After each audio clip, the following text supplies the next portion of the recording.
هزة خصرك سيدتي عم تهدد أمن وأمان وضمان المجتمع السوري، ومن هالمنطلق وشيك شاك شو قرار بمنع إقامة دورات تعليم الرقص الشرقي في محافظة حماة تحت طائلة المحاسبة والمسؤولية.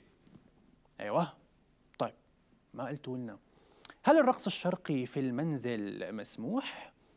لأنه في أزواج بيحبوا وبيموتوا بأجواء الأفلام المصرية. طيب الديرتي دانس مسموح؟ سالسا، سامبا، تانجو.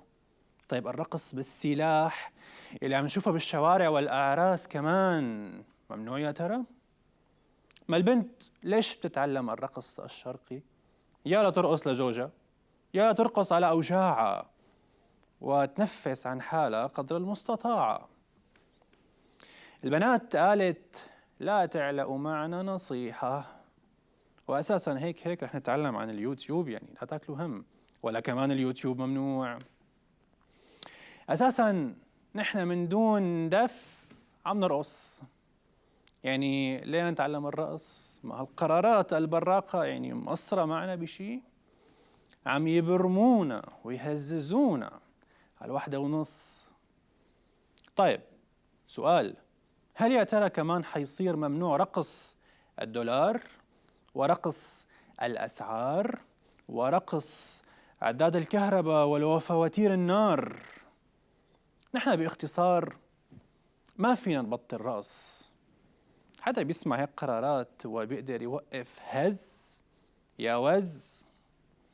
بالأخير دورات الرقص الشرقي كانت تنعمل يعني هن بصالات فقط للنساء، والرقص هو نوع من أنواع الرياضة، نوع من الفن وتحريك وخسارة الوزن لأي صبية أساساً هي يمكن ما بتقدر تشيل أوزان أو بتقدر تركض. أنا بالأخير لا عم دافع ولا عم عارض، لأنه مو جايني شيء، أنا عم أقول شو قالت البنات. البنت يلي بمجتمعاتنا إذا حكت ممنوع تحكي، وإذا اشتغلت ممنوع تشتغلي، وإذا سجلت دورة رقص فاليوم ممنوع ترقصي. أنت يا عزيزتي شغلتك البيت تنظفي والأكل تحطي وقاعدة تضلي على الندهة وعلى السمع، هيك بس ممكن يرضى عنك المجتمع. المهم بدي أحذركم حزورة من وحي هذا الخبر والمناسبة. الحزورة بتقول قال ليش القلب بدق؟ قال القلب بدق مشان المعدة ترقص. بس أقولكم مسموحة على المعدة الرقص ولا فيها كمان عقوبة وحبس؟